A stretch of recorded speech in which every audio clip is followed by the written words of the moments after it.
She appeared at his door at 11 p.m., bruised, trembling, mascara streaking down her face.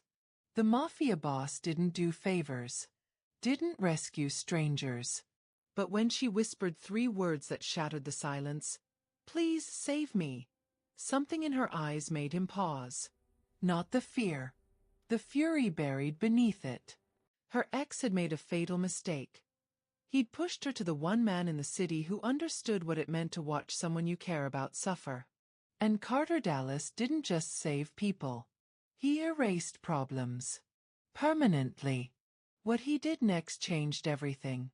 You are welcome, my viewers. Thanks for always following up on the channel. Kindly tell us in the comments section the exact time and location you are watching from. We would love to know so we can serve you better. Carter Dallas didn't answer his door for anyone after dark. Not clients. Not associates. Certainly not trembling strangers with desperation carved into their faces. But when he glanced through the security monitor and saw her, Teresa Davis, the girl from 3B, his hand paused on the whiskey glass. He'd noticed her before. Everyone in the building had noticed her, though she seemed determined to be invisible.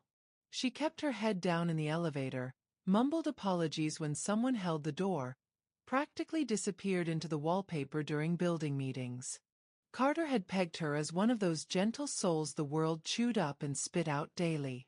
What he hadn't expected was to find her outside his penthouse at this hour, looking like she'd just escaped something worse than the storm brewing outside. He opened the door. Teresa flinched at the sound, her hand instinctively rising to shield her face before she realized it was just the lock clicking open. When she lowered her arm, Carter's jaw tightened. The bruise blooming across her left cheekbone was fresh, maybe an hour old. Her lip was split. But it was her eyes that got him. Not the fear in them, though that was there. It was the shame. Like she believed she deserved this. "Mr. Dallas, her voice cracked. She swallowed hard, trying again. "I'm sorry to bother you. I know it's late, and we don't really know each other, but I didn't know where else to go." Carter stepped aside without a word, gesturing her in. She hesitated, glancing back toward the hallway as if expecting someone to appear. When no one did, she slipped inside, her entire body coiled tight like a spring about to snap. He closed the door. Locked it. He watched her flinch again at the sound. "Sit," he said, nodding toward the leather couch that probably cost more than her yearly rent. Teresa perched on the edge like she might bolt any second, her hands twisting in her lap. She was wearing an oversized hoodie. His brain catalogued it automatically. Men's size large, worn at the cuffs, not hers. Probably his. The ex she'd mentioned once in passing during a brief elevator conversation 3 months ago. Carter poured 2 glasses of water, set one in front of her, and settled into the chair across from the couch. He didn't speak. Just wait. People always talked when you gave them silence. Teresa stared at the water like it might contain answers. "My ex," she finally whispered. "Jake. He won't leave me alone. I broke up with him 6 months ago, but he keeps showing up. Calling. Texting. Tonight Her hand drifted to her cheek, then dropped. "Tonight he got inside my apartment. I don't know how. I changed the locks twice." "And you came to me because?" Carter's tone was neutral, but he already knew the answer. Everyone in the building knew what Carter Dallas did for a living, even if they didn't say it out loud. They knew the men in expensive suits who visited his penthouse weren't selling insurance. They knew the black SUVs that waited for him each morning weren't Ubers. Teresa met his eyes for the first time, and Carter saw something flicker there beneath the fear, a spark of defiance that hadn't been completely beaten out of her yet. "Because the police won't help," she said, her voice steadier now. "I've filed 3 reports. 3 restraining orders. He violates them, and they slap him with a fine. Meanwhile, she broke off, jaw clenching. I'm living in a cage. I can't sleep. Can't eat. I keep waiting for him to. She didn't finish the sentence. Didn't need to. Carter leaned back, studying her. In his line of work, you learn to read people fast. Learn to spot the liars, the opportunists, the ones who'd sell you out for the right price. Teresa Davis wasn't any of those things. She was scared. Exhausted. And Carter's eyes narrowed slightly. Furious. Not at him. At herself. For ending up here. For needing help she couldn't ask for anywhere else. For being in her mind weak. What exactly are you asking me to do? He said quietly. Teresa's hands stilled in her lap. When she spoke, her voice was barely above a whisper, but every word landed with the weight of a confession. Please, save me from my ex.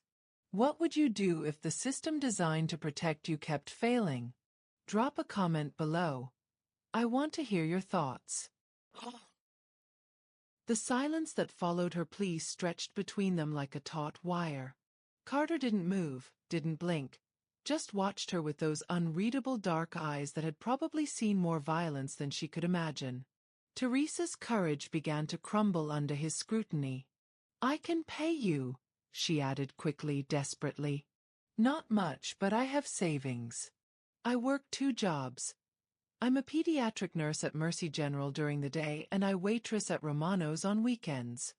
I can give you everything I have, I just need. Stop. The single word cut through her rambling. Carter rose from his chair with the fluid grace of a predator, and Teresa's breath caught. He was tall. She'd noticed that before in the elevator, but up close in the low light of his penthouse, he seemed to fill the entire room. He moved to the floor-to-ceiling windows overlooking the city, hands sliding into his pockets. Tell me about him. Everything. Teresa blinked. What? Your ex, Jake. Carter's reflection in the glass was cold, calculating. Full name. Where he works. Where he lives. His habits. His friends.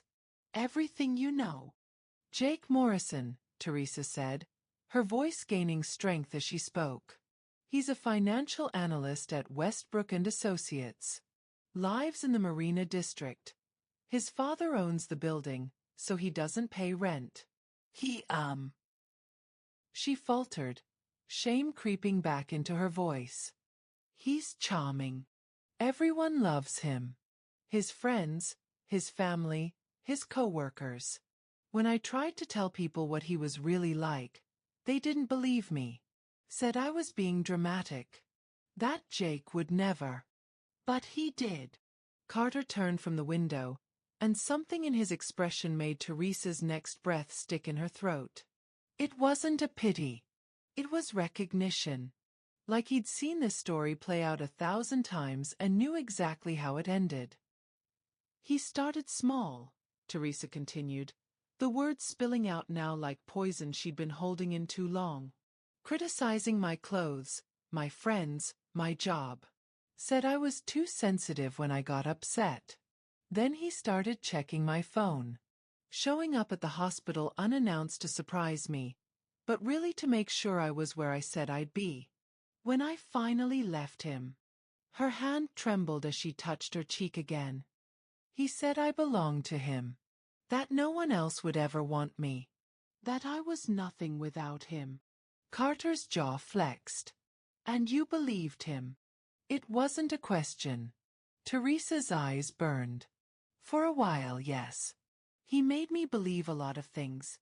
That I was lucky he stayed despite my flaws. That I should be grateful someone like him chose someone like me. That if I just tried harder, loved him better, he'd stop. Her voice cracked. God, I was so stupid. No. Carter crossed the room in 3 strides, crouching in front of her so they were eye level. Up close, Teresa could see the faint scar cutting through his left eyebrow, the silver flecks in his dark irises, the absolute certainty in his face. You weren't stupid. You were conditioned. There's a difference. Teresa stared at him, something shifting in her chest. No one had ever said that to her before. Everyone else had asked, why didn't you just leave? Like it was that simple. Like fear and manipulation and systematically destroyed self-worth could be overcome with a snap of your fingers. Why are you helping me? She whispered. You don't even know me. Carter's expression didn't change, but something flickered in his eyes, something old and scarred and carefully hidden. Let's just say I know what it's like when the people who should protect you don't. Before Teresa could respond, her phone buzzed in her pocket. Then again. And again. She pulled it out with shaking hands. 17 missed calls. 32 text messages. All from Jake. The most recent one made her blood run cold. I know you're not home. Where are you? Who are you with? You're making this worse for yourself, Teresa. Come back now and I'll forgive you. Another message appeared as she watched. I'm not playing games anymore. Carter plucked the phone from her frozen fingers, his face darkening as he scanned the messages. When he looked up, there was something lethal in his expression. Something that should have terrified her but instead made her feel, for the first time in months, safe. Here's what's going to happen, Carter said, his voice low and cold as winter. You're staying here tonight. Tomorrow, I'm going to have a conversation with Jake Morrison. And after that conversation, he's never going to bother you again. Teresa's heart hammered. What are you going to do? Carter handed back her phone, his smile sharp enough to cut. Whatever it takes. Teresa should have felt relief. Should have felt grateful that someone finally believed her, finally cared enough to act. Instead, panic clawed up her throat. No, she said, standing abruptly. No, you can't. He'll know I came to you. He'll know I told someone and her breathing quickened, chest tightening. You don't understand. Jake doesn't lose. He doesn't let things go. If you confront him, he'll make it worse. He'll find a way to twist it, to make me look crazy too. Teresa. Carter's voice cut through her spiral, firm but not unkind. Breathe. She couldn't. The room was spinning, 6 months of suffocating fear crashing over her all at once. Jake's voice echoed in her head. You're nothing without me. No one will believe you. You're too weak to survive on your own. Strong hands gripped her shoulders, grounding her. Carter had moved so quietly she hadn't noticed. Look at me, he commanded. Teresa forced her eyes to meet his. Breathe in for 4 counts, Carter said, his tone leaving no room for argument. Hold for 4. Out for 4. Do it. She obeyed, drawing air into her burning lungs. Once, twice, 3 times. The room gradually stopped tilting. Carter released her shoulders but didn't step back. Better. Teresa nodded, shame flooding her cheeks. I'm sorry. I shouldn't have come here. This was a mistake. I should go.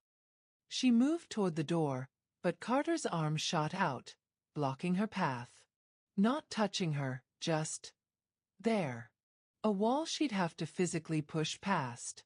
You think running back to your apartment, where he broke in once already, is safer than staying here? Carter's eyebrow arched. Walk me through that logic. I can go to a hotel. Stay with a friend. I'll figure something out. I always do. Even as she said it, Teresa knew it was a lie. She had no friends left. Jake had systematically isolated her from everyone. And hotels cost money she'd already spent on new locks that hadn't worked.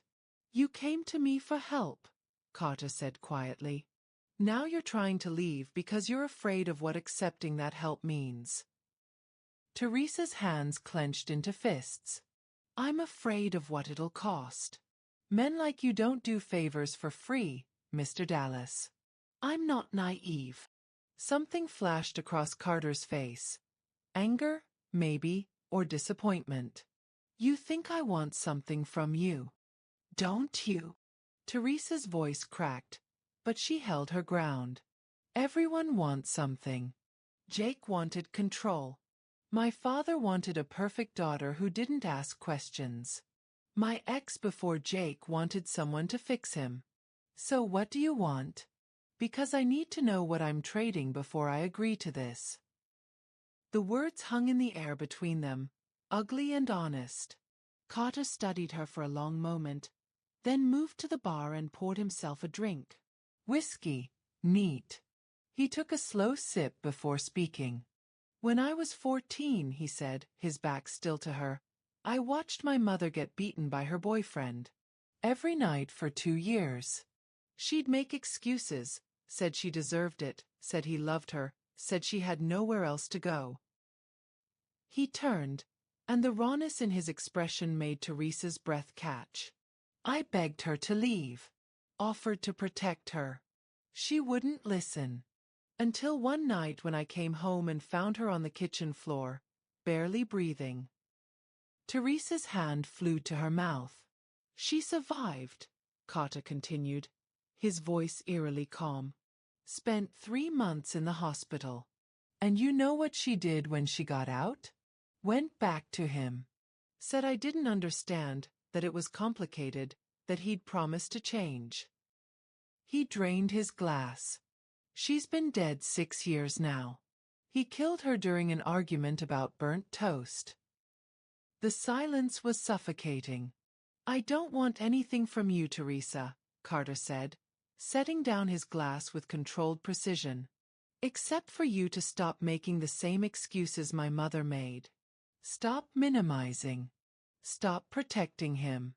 Stop believing you deserve this. Teresa's eyes burned with unshed tears. I don't know how to stop. Then let me help you learn. Carter's expression softened fractionally. No strings. No debts. No trades. Just, let someone give a damn about whether you live through this. Teresa wrapped her arms around herself, every instinct screaming at her to run, to not trust this, to not believe that anyone could help her without wanting something in return. But she was so tired of running. So tired of being afraid.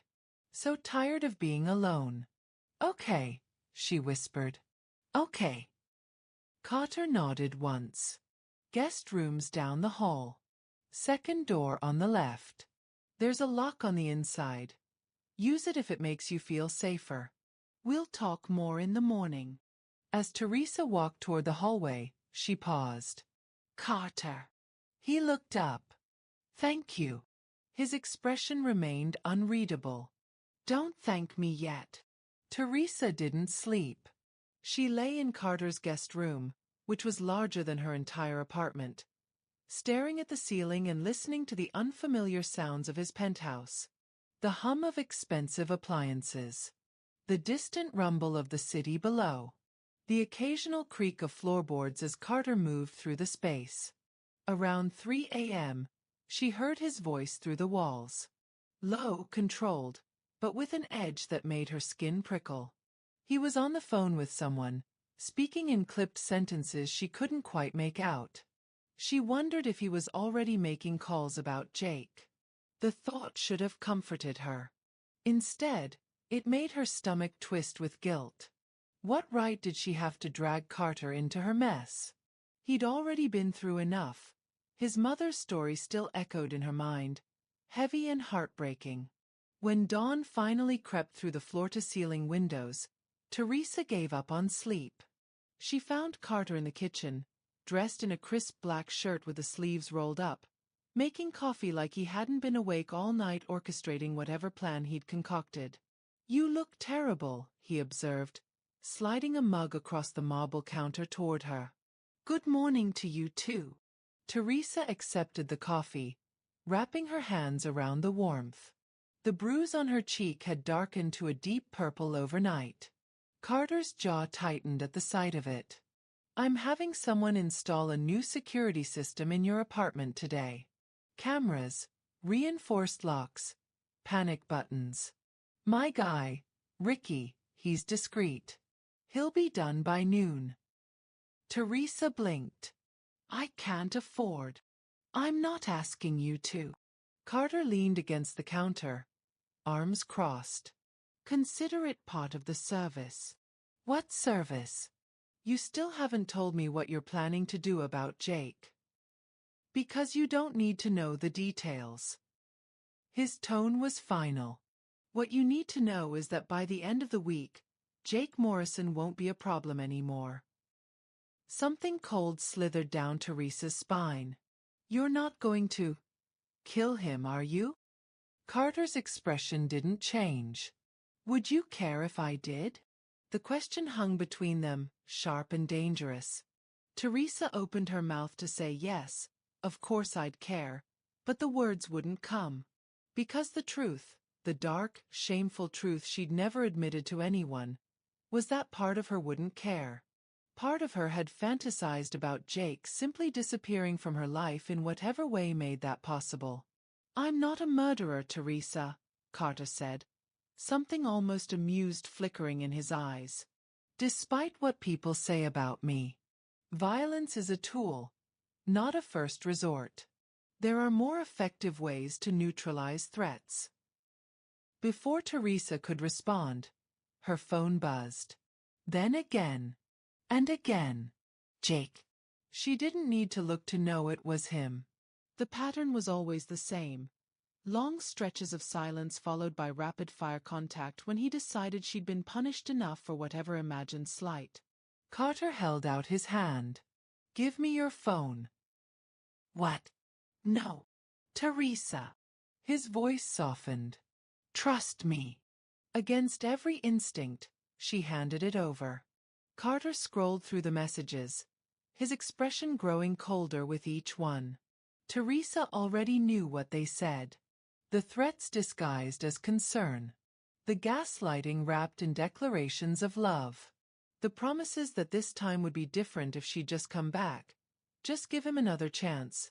Just stop being so difficult. The most recent message made Carter's grip tighten on the phone. I saw you leave the building last night with your little suitcase. Where did you go? Who are you staying with? I swear to God, Teresa, if you're with another man, I'll make you regret it. He's watching my apartment, Teresa whispered, the realization hitting her like ice water. He's been watching it. That's how he knew when to break in. That's how he always knows.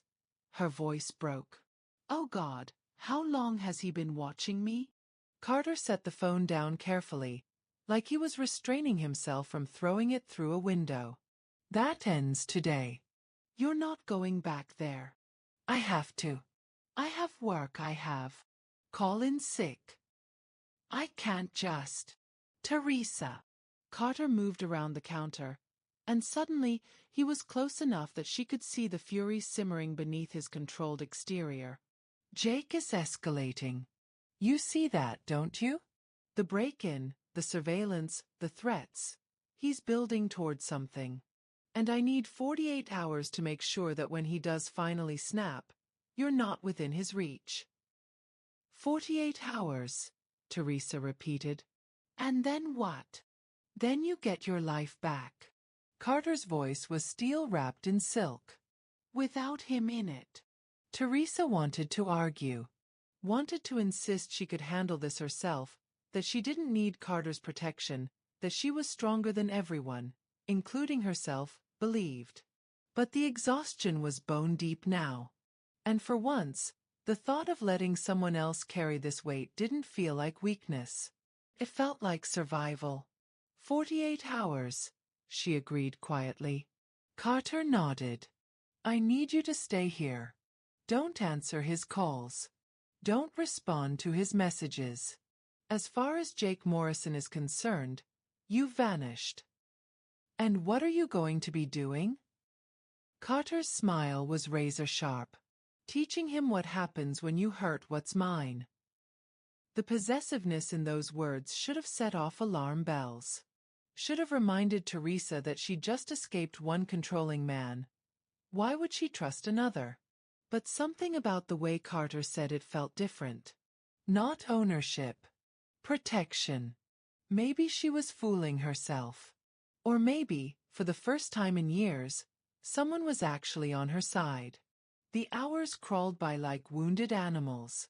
Teresa tried to distract herself, scrolled through her phone, attempted to read a book from Carter's surprisingly extensive library, even considered turning on the television. But every sound made her jump. Every notification made her heart race. The silence of the penthouse felt like waiting for a bomb to detonate. Carter had left around 9 that morning with nothing more than, "I'll be back tonight," and a warning not to open the door for anyone. It was now past 3, and Teresa's anxiety had morphed into something worse. Imagination. Where was he? What was he doing? Was he confronting Jake right now? Was someone getting hurt? She was pacing the living room for the 100th time when she noticed it. A door slightly ajar at the end of the hallway. She'd assumed it was another bedroom or maybe an office. But curiosity and restlessness finally overrode her respect for Carter's privacy. Inside was indeed an office, but not the cold, sterile kind she'd expected. The walls were lined with bookshelves holding an eclectic mix: philosophy, classic literature, psychology texts. A heavy oak desk sat near the window, its surface neat except for a single framed photograph. Teresa moved closer, her breath catching. The photo showed a younger Carter, maybe 16, standing next to a woman with kind eyes and the same dark hair. His mother. She was smiling, but even in the faded image, Teresa could see the careful way she'd angled her face, probably hiding a bruise. Carter's arm was around her shoulders, protective even then, but his expression held a helplessness that made Teresa's chest ache. "I told myself I'd save her." Teresa spun around, heart hammering. Carter stood in the doorway, still wearing his black shirt but looking more worn than when he'd left. There was blood on his knuckles. Not much, but enough to notice. "Carter, I'm sorry, I didn't mean to." "It's fine." He walked past her to the window, gazing out at the city. That photo was taken 3 months before she went back to him the final time. "I remember thinking that if I just got bigger, stronger, richer, if I could just become someone powerful enough, I could force her to leave. Could make her see her worth." His laugh was bitter. "Didn't work out that way." Teresa moved to stand beside him, careful not to crowd his space. "What happened to him?" "The boyfriend. Died in prison 4 years into his sentence." Carter's voice was flat. "Heart attack. Quick. Painless. More mercy than he deserved." They stood in silence for a moment before Teresa spoke again. "Is that why you do what you do?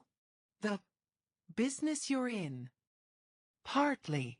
Carter turned to face her, and the rawness in his expression made her want to look away, but she didn't. "The world is full of predators, Teresa.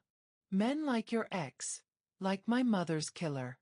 They thrive because people look the other way. Because the system is designed to protect the wrong people. So I became the thing they're actually afraid of." "You became a monster to fight monsters," Teresa said quietly. "Something like that." He studied her bruised face. "Does that scare you?" It should have. But standing there in the afternoon light, looking at this man who'd opened his home to a stranger, who'd shared his deepest wound, who'd disappeared for hours doing God knows what to protect her, Teresa felt the opposite of fear. She felt seen. "Jake used to tell me I was broken," she heard herself say. "That my father had damaged me too badly for anyone else to want me. He said I should be grateful someone was willing to put up with all my issues." Carter's jaw clenched. "Your father." Teresa wrapped her arms around herself, the old shame rising up. "He was exacting. Nothing I did was ever good enough. When I was 8, I came home with a test. 98%. He asked where the other 2 points went. When I was 16, I made varsity soccer. He asked why I wasn't captain. She swallowed hard. He never hit me. Never had to. His disappointment was weapon enough. And Jake knew that, Carter said, understanding dawning. Knew exactly which wounds to press on. He was perfect at first. Told me I was enough just as I was. Made me feel valued. By the time I realized he was just conditioning me, making me dependent on his approval. Teresa's voice cracked. I'd already forgotten how to value myself. Carter moved closer, and this time when he reached out, he touched her chin gently, tilting her face up. His thumb traced carefully near the bruise, not touching it but acknowledging it. You want to know what I did today? He asked. Teresa nodded, not trusting her voice. I visited Jake's workplace. Had a conversation with his boss. Turns out there've been complaints about Jake's behavior with female co-workers that were conveniently buried because his father's a major client. Those complaints are now with the State Labor Board. Carter's smile was cold. I also spoke with his landlord father. Interesting man. Didn't appreciate learning his son's been using building security to stalk his ex-girlfriend. Jake's eviction notice will be served tomorrow. Teresa's eyes widened. How did you? I also pulled his financial records. Jake's been embezzling from client accounts. Small amounts hard to trace, but it adds up to about $200,000 over 3 years. Carter's expression was deadly calm. I haven't decided yet whether to give that information to the police or to the clients he stole from. The latter would be more immediately consequential. You did all that in 6 hours? Teresa whispered. I'm efficient. Carter's hand dropped from her face. By tomorrow night, Jake Morrison will be too busy trying to save his own life to worry about yours. Teresa should have felt vindicated, relieved, grateful. Instead, she felt something shift inside her, something that had been locked away for so long she'd forgotten it existed. She felt powerful. Thank you, she breathed. Carter shook his head. Don't thank me for doing what should have been done the moment he first laid hands on you. No one else did, though. No one else even tried. Their eyes met, and something electric passed between them. Recognition, understanding, and something more dangerous. Something neither of them was quite ready to name. Have you ever had someone see the real you, the parts you've been taught to hide? Drop your thoughts below. That evening, something shifted between them. Carter ordered takeout, Thai food from a place that apparently knew his order by heart, and they ate on the balcony as the city lights flickered to life below. For the first time in months, Teresa felt her shoulders relax. Felt the constant knot of anxiety in her stomach begin to unwind. Tell me something, Carter said, pouring them both wine. Before Jake. Before all of this. What did you want? Teresa blinked at the question. No one had asked her that in years. I wanted to open a pediatric clinic. Free care for underprivileged kids. I had plans, investors lined up, everything. She stared into her glass. Jake said it was a waste of time. That I'd fail. That I should focus on being a good partner instead of chasing impossible dreams. And you believed him. I was tired of fighting. Teresa's voice was barely a whisper. It was easier to just shrink. Become smaller. Want less. Carter leaned back, studying her. You're not small, Teresa. You're compressed. There's a difference. All that energy, that fire, it's still there. You've just been taught to contain it. Something hot and unexpected burned behind Teresa's eyes. How do you do that? Do what? See things in me that I can't see in myself. Carter's expression softened in a way she hadn't seen before. Because I'm not looking at you through the lens of what I can take. I'm looking at what's actually there. He paused. And what I see is someone who survived years of systematic destruction and still had the courage to ask for help. That's not a weakness. That's a strength you don't even recognize yet. Teresa's breath caught. Before she could think better of it, she reached across the table and took his hand. His knuckles were bruised from whatever he'd done today, but his grip was gentle. I'm scared, she admitted. Not Jake anymore. Of this. Of feeling like maybe I could be worth something again. Carter's thumb traced circles on her palm. That's the scariest part. Believing you deserve better. Because once you believe it, you can't go back to accepting less. They sat like that as the night deepened, hands intertwined, neither speaking. And for the first time since she could remember, Teresa felt something bloom in her chest that felt dangerously close to hope. The crash came at 2 a.m. Teresa jolted awake to the sound of shattering glass and Carter's voice, sharp and commanding, from the living room. She grabbed her phone and crept to the bedroom door, heart hammering. Through the crack, she saw him, Jake. He'd somehow bypassed building security, broken through the balcony door, and now stood in Carter's living room with wild eyes and a gun trembling in his hand. Where is she? Jake's voice cracked with rage and something else. Desperation. I know she's here. Teresa. Carter stood between Jake and the hallway, arms loose at his sides, utterly calm. You need to leave. Now. I need to talk to my girlfriend. Jake's finger twitched on the trigger. You think you can just take her from me? Destroy my life? I lost everything today because of you. My job, my apartment, my... You lost everything because of your choices, Carter interrupted, his voice cold as winter. Every consequence you're facing, you earned.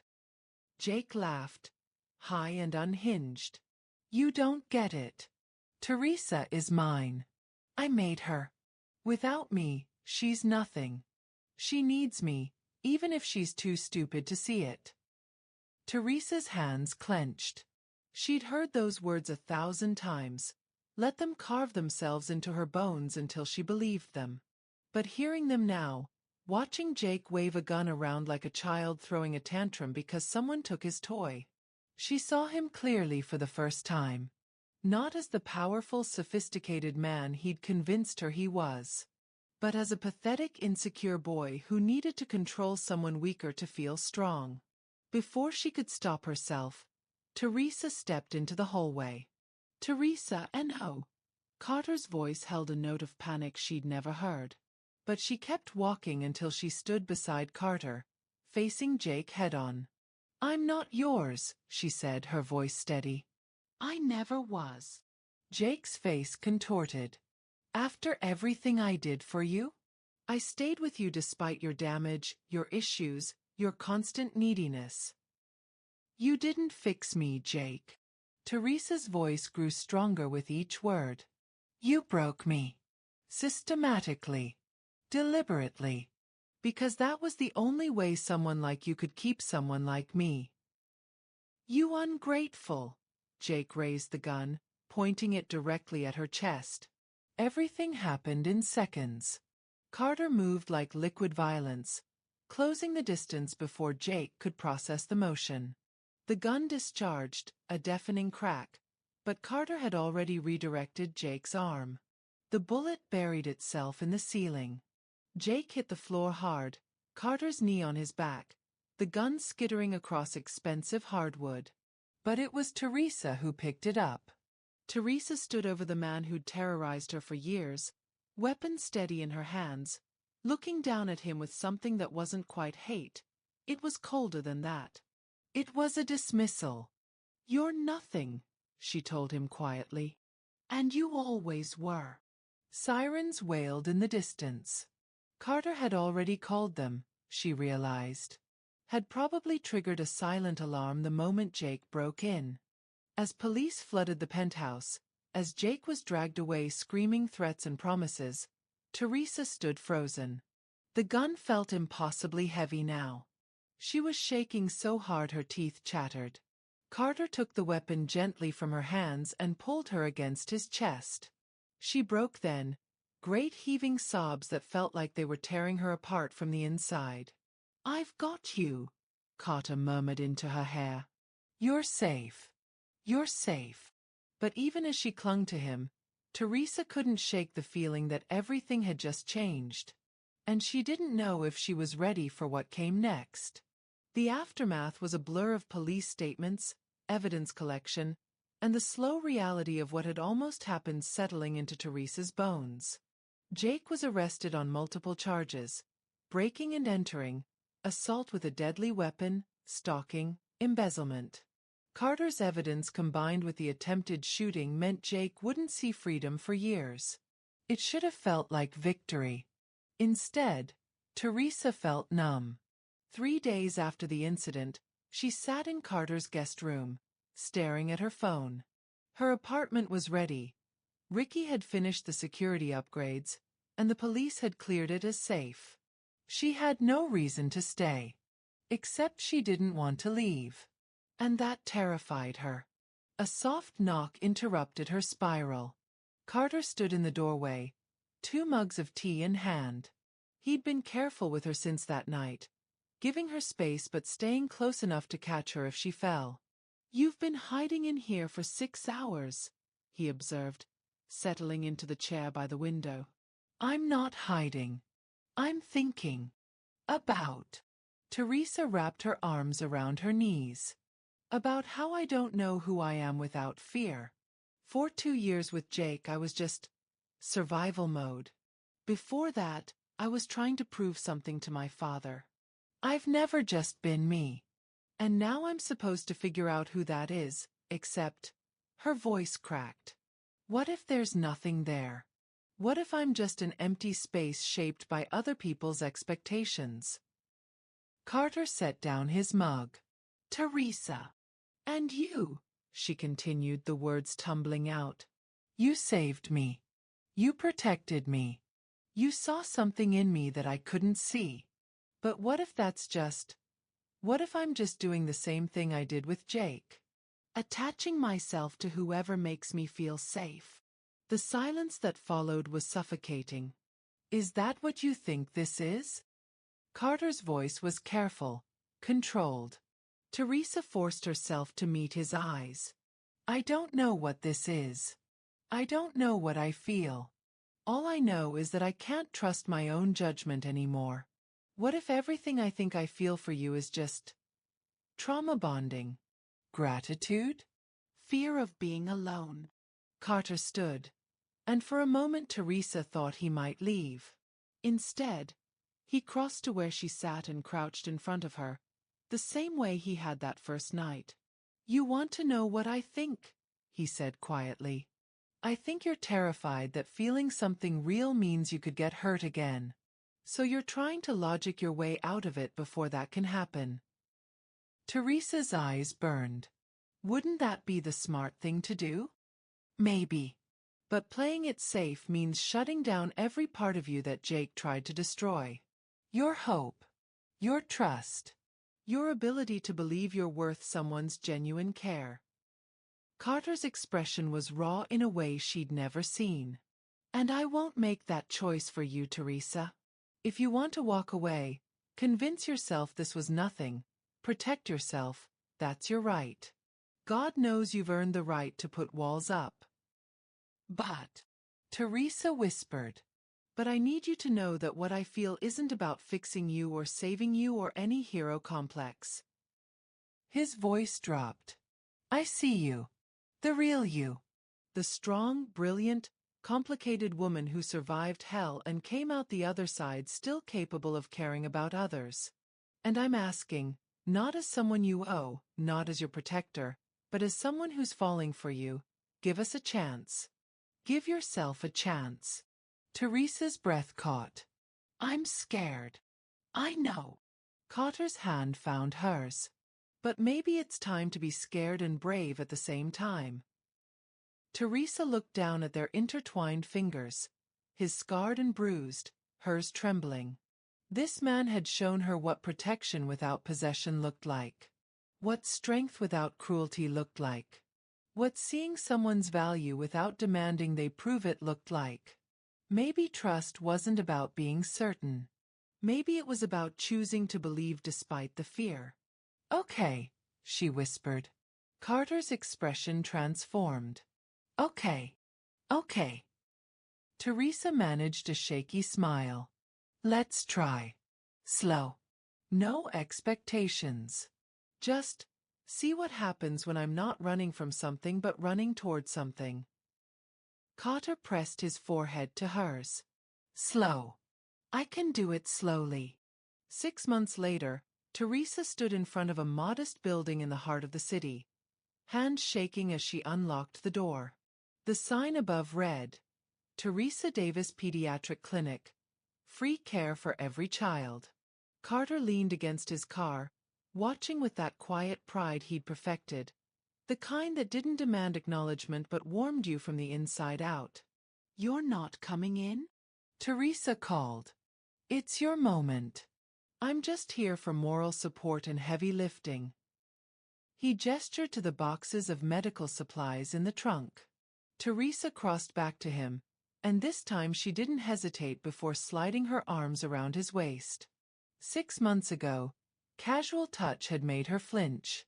Now it felt like breathing. "This is happening because of you," she said against his chest. "No."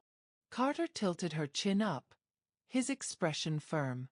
"This is happening because you decided to stop playing small. I just removed the obstacle." Jake had been sentenced to 8 years. Assault, embezzlement, stalking, and a host of other charges that Carter's evidence had made irrefutable. Teresa had testified with her head high and her voice steady. And when it was over, when Jake had screamed at her from across the courtroom that she'd regret this, that she was nothing without him, she'd felt nothing. Because he was wrong. He'd always been wrong. "I have something for you," Carter said, pulling a small box from his pocket. Teresa's heart jumped. "Carter, relax. It's not a ring." His smile was amused. "Not yet, anyway." Inside was a delicate silver bracelet with a single charm, a phoenix rising from flames. "For the woman who burned down her old life and built something better from the ashes," Carter said softly, fastening it around her wrist. Teresa's eyes filled. "I didn't do it alone." "No. But you did the hardest part. You chose to believe you were worth saving." He kissed her forehead. Everything else just followed. As they unloaded boxes and set up the clinic that would open next week, Teresa caught her reflection in the window. The bruises had faded months ago. But more than that, something in her expression had changed. The perpetual fear was gone. The apologetic slump of her shoulders had straightened. She looked like someone who knew her value. That evening, they christened the new clinic with cheap champagne and takeout on the floor. Carter pulled her close, and Teresa let herself sink into the warmth of his arms, marveling at how foreign and wonderful it felt to be held without fear. "Thank you," she whispered. "For what?" "For seeing me when I couldn't see myself. For being patient while I figured out how to be a person again. For," her voice caught, "for showing me that not all strength comes with violence. That protection doesn't have to look like control." Carter's arms tightened around her. "You taught me something too." "What's that?" "That the people worth protecting are the ones who eventually don't need you to anymore. You're not the broken girl who showed up at my door, Teresa. You're not defined by what he did to you. You're defined by what you built after."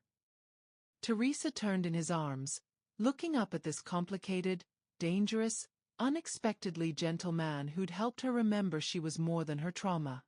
"I love you," she said. Simple. True. Carter's expression softened. "I love you too."